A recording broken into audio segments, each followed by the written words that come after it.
বিকাশ merchant অ্যাপে pin দিয়ে ঢোকার পর দেখুন লেখা আছে আপনার পিন নাম্বারটি লক হয়ে গিয়েছে, অনুগ্রহ করে অ্যাপ থেকে পিন পরিবর্তন করতে হবে। হয়তোবা এরকম সমস্যা আপনাদের অনেকের দিতেছে। আসসালামু আলাইকুম, আশা করি সবাই ভালো আছেন। আমি দেখতেছি যে আমার পিনটা লক হয়ে গেছে এবং আপনাদের অনেকের হয়তোবা পিনটা লক হয়ে যেতে পারে এবং মুখের ফেস দিয়ে লকটা খোলা যায়, কিন্তু আমাদের অনেক সময় দেখা যাইতেছে মুখের ফেসটা মিলতেছে না। আমি আমার নিজেরটা অনেকবার চেষ্টা করেছি, হচ্ছে না। তো এই কারণে দেখতেছি যে এই পদ্ধতি না হলে আরেকটা পদ্ধতি আছে, সেটা কিভাবে আপনার লকটা খুলে যাবে এই ভিডিওর মাধ্যমে আমি কিভাবে খুলেছি সেটা আপনাদের দেখাবো। চলুন ভিডিওটা কন্টিনিউ করা যাক। গুগল ক্রোমে এসে bikash.com এটা লিখে দিবেন, এটা ওয়েবসাইটে চলে আসবেন। ওয়েবসাইটে আসার পরে এখানে দেখুন নিচে লাইভ সাইট আছে, লাইভ সাইটের উপর ক্লিক করে দিবেন। লাইভ সাইটের উপর ক্লিক করার পরে এখানে লেখা থাকবে ইংলিশ কি বাংলা, আপনারা বাংলার উপর ক্লিক করে দিবেন। ক্লিক করার পরে এখানে লেখা থাকবে কাস্টমার সার্ভিস বা নতুন অফার, এটা লেখার পরে কাস্টমার সার্ভিস এটার উপরে ক্লিক করে দিবেন এবং কাস্টমার প্রতিনিধির সাথে যোগাযোগ করতে এটা হ্যাঁ বাটনে ক্লিক করুন। হ্যাঁ বাটনে ক্লিক করার পরে সেট ভবিষ্যতের এটা এরকম একটা লেখা আসবে। এটা আসার পরে তারা এখানে তাদের জন্য আমি মোবাইল নাম্বার দিয়েছি, এটা আপনার এটা তথ্য কিছু চাইতে পারে। এখানে যে বিকাশ মার্চেন্ট নাম্বারটা আমি এখানে দিয়েছি। এটা দেওয়ার পরে আপনার তারা একটা ওয়েটিংয়ে থাকার জন্য বলছে। তো ওয়েটিংয়ে কিছুক্ষণ থাকার পরে আমি তাদের বলেছি যে সালাম দিয়েছি। সালাম দেওয়ার পরে আমি তাদের বলেছি যে আমার বিকাশ মার্চেন্ট অ্যাকাউন্টটা পিন রিসেট করতে হবে, পিন পরিবর্তন করার প্রয়োজন। তো তারা আমাদের যে অ্যাকাউন্ট নাম্বার আছে অ্যাকাউন্ট নাম্বারটি বলেছে যে দেওয়ার জন্য, যে সিমের লক হয়ে গেছে সে বিকাশের পিন মার্চেন্টের নাম্বারটা দেওয়ার জন্য বলছে। তো আমি মার্চেন্টের নাম্বারটা দিয়েছি। মার্চেন্টের নাম্বারটা দেওয়ার পরে তারা বলতেছে যে আপনি যে আইডি কার্ড দিয়ে খুলেছেন মার্চেন্টটা, সেই মার্চেন্টের নাম্বার বা লাইসেন্সের এটা দেন। তো আমি আমার আইডি কার্ডের নাম্বারটা দিয়ে দিয়েছি। আইডি কার্ডের নাম্বারটা দিয়ে দেওয়ার পরে তারা এখানে চাইতেছে যে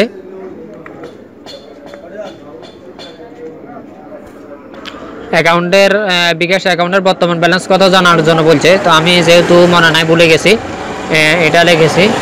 আমার একটু ধারণা ছিল মার্চেন্ট অ্যাকাউন্টে 1000-এর উপর হবে, আমি সেটা লিখে দিয়েছিলাম। এখানে আমাকে বলতেছে নির্দিষ্ট করে জানার জন্য, যেহেতু আমি নির্দিষ্ট জানি না, আমি ভুলে গেছি, এটা আবারও লিখেছিলাম। তো এটা আমাকে বলার পরেও এগুলা বলতেছে যে খরচের লেনদেন, আউটগোয়িং ইত্যাদি এটা জানানোর জন্য, যেহেতু আমি কত টাকা আছে জানি না। তো সেটা জিজ্ঞেস করার পর আমি বলেছি 30 দিন আমি কোনো লেনদেন করিনি। তো সেটা করার পরে তারা আমাকে বলছে স্যার আপনি কী বলতে চাচ্ছেন, গত 30 দিনের মধ্যে আপনি বিকাশ অ্যাকাউন্টের থেকে কোনো আউটগোয়িং লেনদেন করেন নাই। তো আমি বলতেছি জি আমি কোনো লেনদেন করিনি।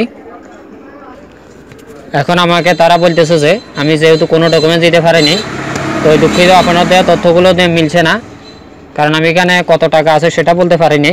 তো হঠাৎ মাথায় আসলো যে এটা তো জানার জন্য আরেকটা পদ্ধতি আছে, সেটা কীভাবে জানালাম যে আমি কি করেছি, আমার আরেক বিকাশ থেকে মার্চেন্টে 100 টাকা পেমেন্ট করেছি। 100 টাকা যেহেতু পেমেন্ট করেছি, সিমটা আমার সাথে ছিল।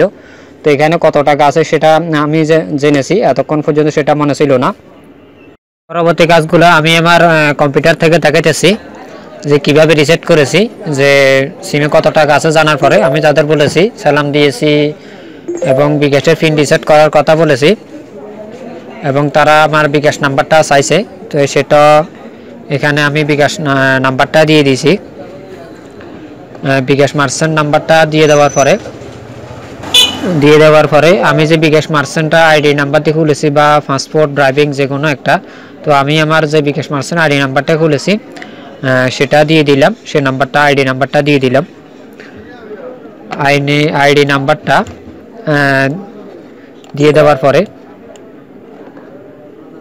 তারা এখন আমার জন্ম তারিখ, যে আমি কত সালে জন্মগ্রহণ করেছি সেটা চাইতেছে।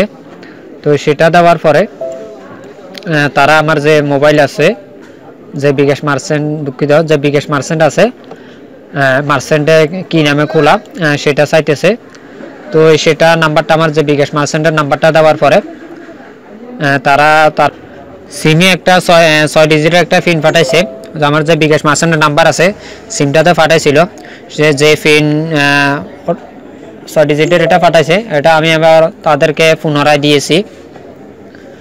তো এটা পুনরায় দেওয়ার পর তারা ভেরিফিকেশন করেছে, ভেরিফিকেশন করার পরে তারপরে তারা আমাকে একটা টেম্পোরারি বিকাশে মার্চেন্ট জন্য পিন পাঠাইছে। তো পিনটা পাঠানোর পরে আমি আবার নর্মাল মোবাইল দিয়ে সেটা পিনটা আগের পিনটা পরিবর্তন করে নিয়েছি। তো কীভাবে পরিবর্তন করেছি দেখা দিতেছি। মোবাইলে *247# ডায়াল করুন। ডায়াল করার পরে এখানে দেখবেন 1 মাই বিকাশ লেখা আছে, এটা 1 দিয়ে সেন্ডে ক্লিক করুন। তারপরে চেঞ্জ মোবাইল মেনুতে 1 দিয়ে সেন্ডে ক্লিক করুন। তারপর এন্টার ওল্ড পিন, আগে যে অফিস থেকে যে পিনটা দিয়েছে সেই পিন নাম্বারটা এখানে ডায়াল করুন, সেন্ডে ক্লিক করুন। তারপরে আপনার যে পিন নাম্বারটা আছে, নতুন পিন নাম্বারটা দিতে চাইতেছেন, সেই পিন নাম্বারটা এখানে দিয়ে দিন।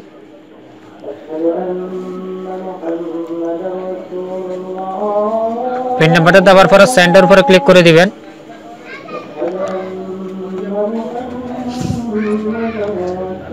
সেন্ডের উপরে ক্লিক করার পরে আবার কনফার্ম নিউ পিন চাইবে, তো এটা আবার নতুন কনফার্ম পিনটা দিয়ে দিবেন। পিনটা দেওয়ার পরে এই দেখুন সাকসেসফুল আসছে। এই দেখুন এটা ঠিক হয়ে গেছে। তো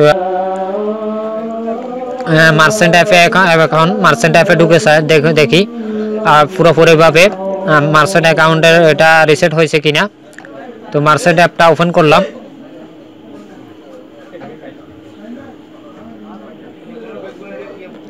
পরবর্তীতে সিম2 পিন নাম্বার দিলাম, দেখি ওপেন হয় কিনা। ওপেন হয়ে গেছে, নিশ্চিতের উপরে ক্লিক করুন, শুরু করুন। দেখুন আমার বিকাশ মার্চেন্টের অ্যাপসটা আগে ওপেন হয়নি, এখন ওপেন হয়ে গেছে। তো যাদের ভিডিওটি বিন্দু মাত্র উপকার হয়ে থাকবে তারা ভিডিওটি লাইক কমেন্ট সাবস্ক্রাইব করে পাশে থাকবেন। তো আর কোনো যদি প্রশ্ন থাকে কমেন্ট বক্সে কমেন্ট করে দিবেন। সবাই সুস্থ থাকবেন, ভালো থাকবেন, আল্লাহ হাফেজ।